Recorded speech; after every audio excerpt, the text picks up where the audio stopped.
again. It's a pleasant morning to everyone.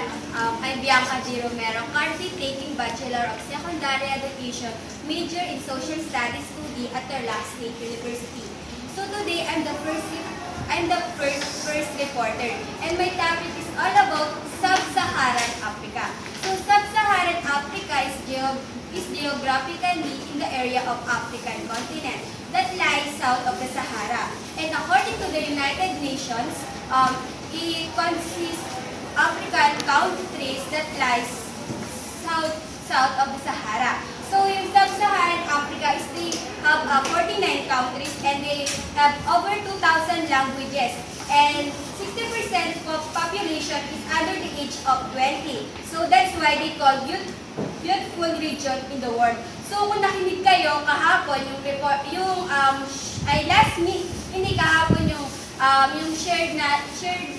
sharing natin kay Sir Dale is napag-usapan dun yung country ng Sub-Saharan Africa, which is poorest country siya, and yung mga women dun is ina-abuse sila, right guys? Yes. So they have a geography in Sub-Saharan Africa, and Sub-Saharan Africa can be divided into 6 regions, and these are West Africa, Central Africa, Southern Africa, Sudan, East Africa, and the Horn Africa. And the southern coast of the West Africa is known as Guinea.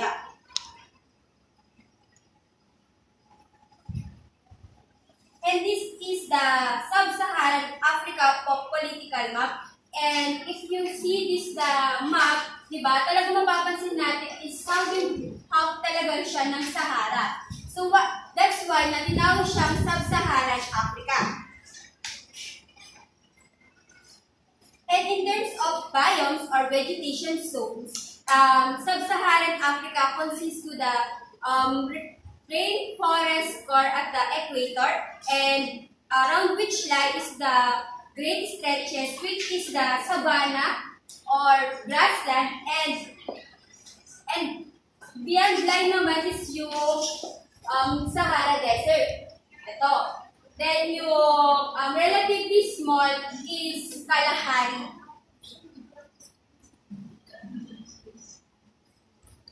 So this is the Africa south of the Sahara contrasting ecosystem. So in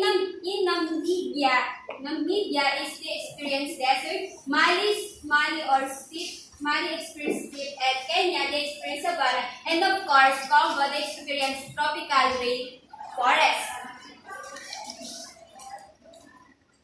And it is the 5 major mountains in Sub-Saharan Africa, which is Atlas, Mount Kenya, Mount Kilimanjaro, Drakensberg, and Cape Ranges.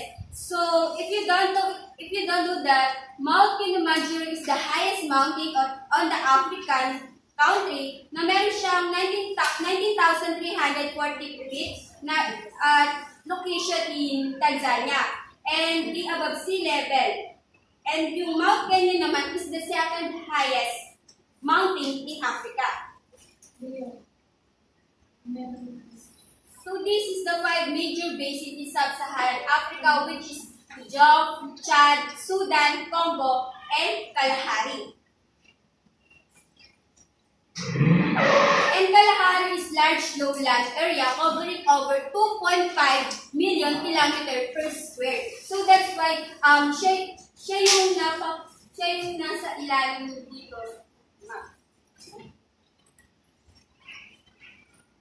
And these are the 5 major rivers, which is Niger, Shabi, Nile, Congo, and Zambezi. And diba, yung famous river dito is Congo and Nile. Right, guys? Yes. So Sub-Saharan Africa really constitutes of Black Africa. Siyempre, alam naman natin, sa Africa, yung mga tao doon is mostly ang mga black. So that's why, tinawag silang Black Africa. But then, the indigenous population of North America are the lighter skin. And ito yung mga Berbers and Egyptians. So, sa Sub-Saharan Africa, hindi naman halos ang mga nakatira doon is mga black. Meron din mga Berbers and Egyptians. That's why Egypt is part siya ng Africa. expansion of the Caliphate, North Africa was heavily settled by Arabs. So, who mingled with these native peoples? Of course, kakasabi ko lang yung Sub-Saharan Africa, nakatira din doon yung mga Arabs, which is dahil nakatira sila doon because of trading. And however, Sub-Saharan Africa also features the world's most genetically diverse human population. So, in Sub-Saharan Africa, dito makita yung mga Black African, nandito din yung mga light skin, which is yung mga Egyptian and Berbers, and nandito din yung mga Arabs. So, that's why tinawag siyang genetically diverse human population. So, in terms of environmental problems, they experience deforestation and endangered species because of their climate,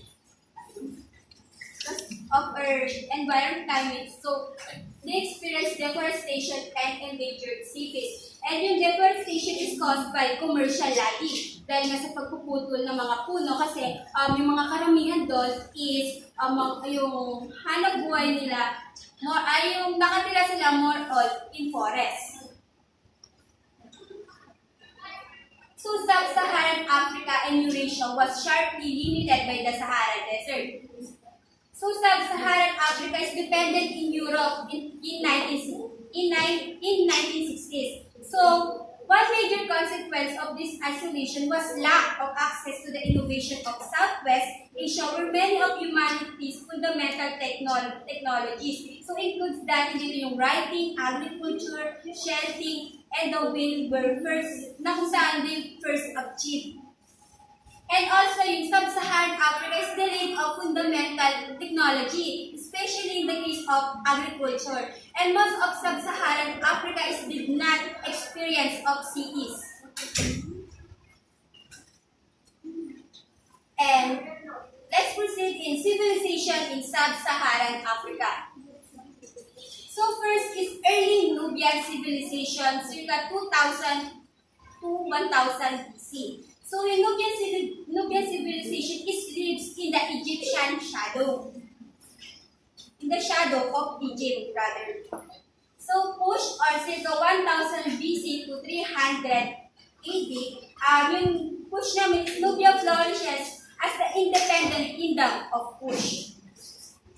And the peak of Askum, circa 300 to 650, and the kingdom of Askum experienced the peak of its power. And later on, I will discuss it. An age of pre-colonial civilization. Ito yung three types of civilization flourished across Africa, and these are Christian, Islamic, and traditional.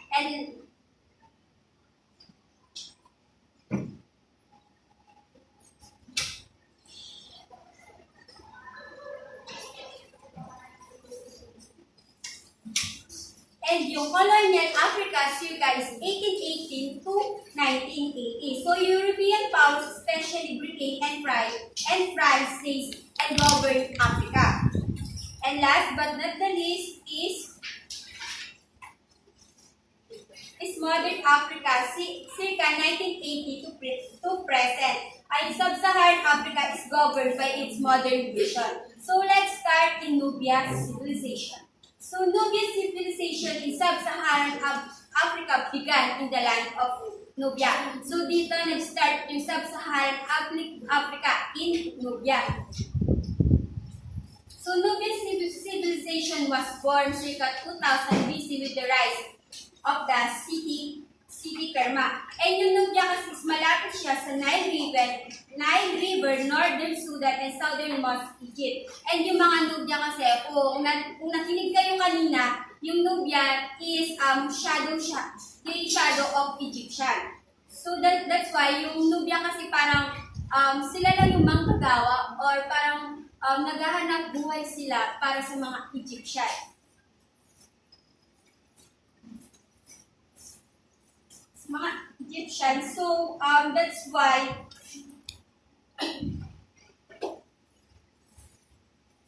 yung pero nung yung Egyptian is yung parang of their power is na finally naman yung mga Nubian is achieve their independence. And dito guys, nagpatayo sila ng Kingdom of the Kush. So yan, dito tayo sa Kush. And Kush is the initial capital of this kingdom or was Napata.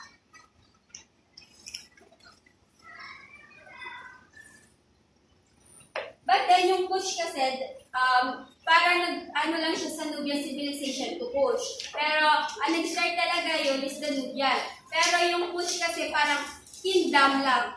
Kingdom of Nubian is we're calling it Kush. So that's why, pero hindi agad nagtagal yung kingdom of Kush. Dito, pumasok yung mga Moro, tapos tinalo ng mga Utopia yung Moro. Next na tayo is Utopia.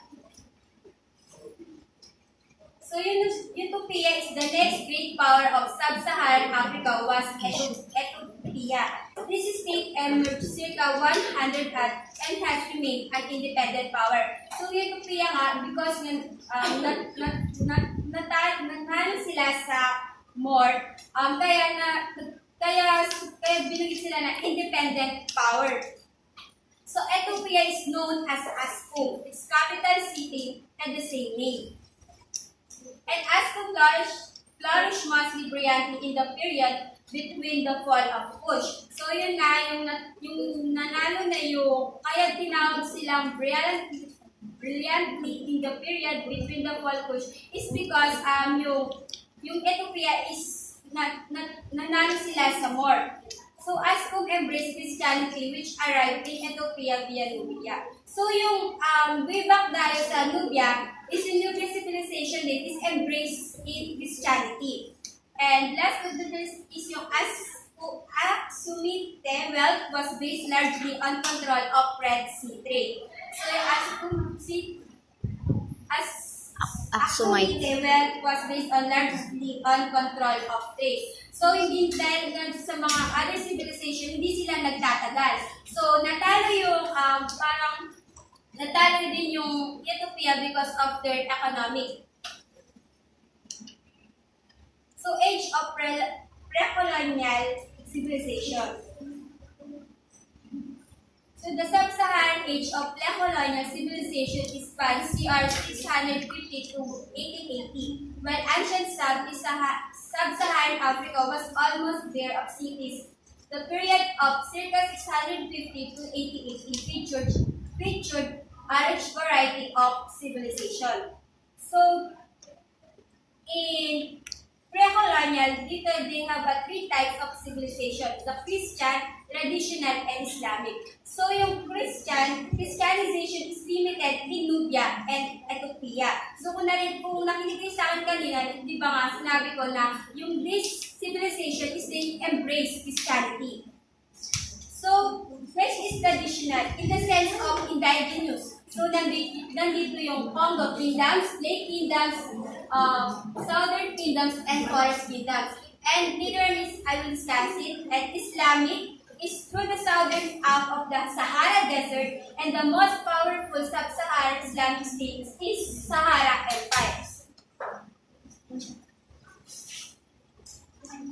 So, three major trades is Trans-Saharan trade, Atlantic trade, and Indian Ocean trade. So, in Trans-Saharan trade, exchange of West Africa in gold and slaves for manufactured goods and sold from North Africa. So, in Indian Ocean naman is slaves and raw materials from East and Southern Africa, and Atlantic trade which largely supplanted East Trans-Saharan trade. So, yung Atlantic trade is parang nag-export lang sila sa Trans-Saharan trade. So, the Saharan empires produced gold and ivory for export in North Africa. So, that's why yung Saharan empires is, parang mayaman sila sa gold and ivory for export to North Africa. And next naman is the largest Saharan empires were the consecutive is the Ghana and Mali and Songhai empires of West Africa. Ito kasi mga Ghana, Mali, and high is the three states of trading. Parang pinakamayaman sila sa trading. So the greatest Saharan empires which were Timbuktu and region, both of which lie on the Niger. So smaller Islamic kingdoms formed to the east, such that nearly the entire northern half of the continent is well under Islamic rule. Kaya yung sub-Saharan Africa is more on yung religion nila dun is Islam. And yung the Christianization of the southern half of Africa. So yung sa southern half of Africa is yung mga Christianization lang, which is yung Ethiopia and Libya. So this is the religion in Africa. So kung mapapansin natin, no, dito sa yung mga Christian is parang konti lang sila. And yung Islam is dito sila sa North Africa.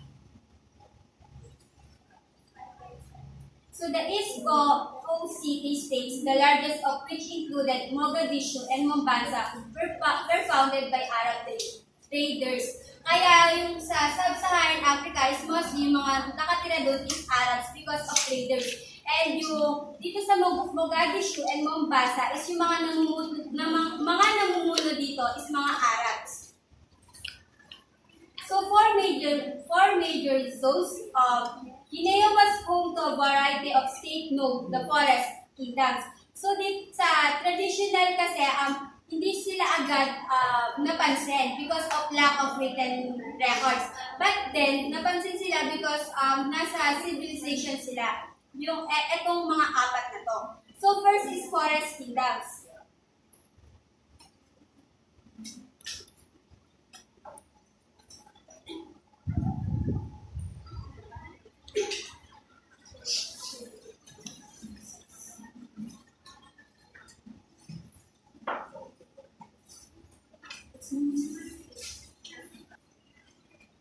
Guinea was home to a variety of states known as the Forest Kingdom. So dito yung mga bronze sculpture, which is etong mga tatlong to. This is Oyo, Benin, and Ashan. And also in Forest Kingdom is meron din silang gold, palm oil, and pepper.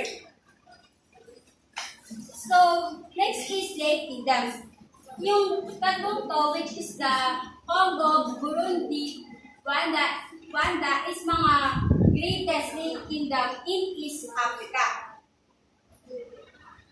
So, ito yung mga Bunyon, Kitara Kingdom. So, dito, no, meron pa rin silang mga leaders.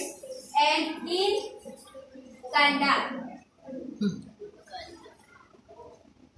So, Southern Africa naman, rich quantities of gold and copper and ivory. So, in Southern Africa then is mayaman din sila sa gold and copper and ivory. And also, the most famous kingdom is Great Zimbabwe because it's monumental stone ruins. So, nakikita niyo siya is marami siyang bato. Tapos, parang nagpatayo din sila ng mga na tinatawag nilang monumental stone ruins para din sa pyramid sa Egypt. And last is Congo Kingdoms. Congo Kingdoms is the lake in the savanna south of the rainforest basin of the Congo River. So ito. And they export also in copper, salt, and dried fish. So next is the colonial Africa. In the early modern age, trans-Saharan commerce declined as European powers began to trade heavily along the west coast. So yun nga, yung sub-Saharan Africa is dependent on European. So that's why yung mga Europeans nag-focus lang sila sa gold. Then syempre, yung sub-Saharan Africa is sila. Kasi di ba nga, parang they dependent on European powers. So parang sila gawa lang sila ng gawa. Tapos hindi sila marunong tumindi, parang gano'n. So the number of Africans captured or killed by the European slave trade exceeded is 20 million. So dito kasi may mga nakulong and tapos parang pinalaya sila, but then dun sa European parang labanan nila doon is meron pa rin namatay mga slave trade which is 20 million yung mga nagpatay doon. So last is the modern age, and sub-Saharan Africa is governed by its modern nation. So yung modern age dito, sa modern age and its present kasi is na decolonization na yung sub-Saharan Africa. So they become independent. But then, of course, parang naano sila, yung parang nasanay sila na may namumuno sa kanila. So may mga namumuno sa kanila, then no, umalis na yung mga European countries, so parang pinabayaan na sila, parang sinabi na sila, sige, hindi na namin kayo sasakupin, bahala na kayo doon. So yung mga sub-Saharan Africa, parang naging sila, yung hindi nila alam yung gagawin nila because parang nasanay sila na may mga namumuno sa kanila. So, parang they actually parang nagboto sila, yung parang dito ginawa yung dictatorialship and authoritarianship. So yung dictatorialship is isa lang yung namumuno, di ba? Kasi nasabihin niya na, sige, ikaw gumawa ka ng ganyan. So yung sub-Saharan Africa is wala dun, in this modern age, is parang they have a poor leadership because of that. And of course, yung economic development nila is naging mababa. Kasi parang hindi nila alam kung ano gagawin nila. Parang umaasa lang sila na parang may mamumuno sa kanila. And until now, ganun pa rin siya. Yung sub-Saharan Africa is, di ba, alam natin, it is the poorest country because of poor leadership and yung economic development nila ay sobrang baba. And of course, din sa sub-Saharan Africa is yung mga parang nasanay sila na may mga namumuno nga sa kanila. And that would be all of my discussion. Thank you so much.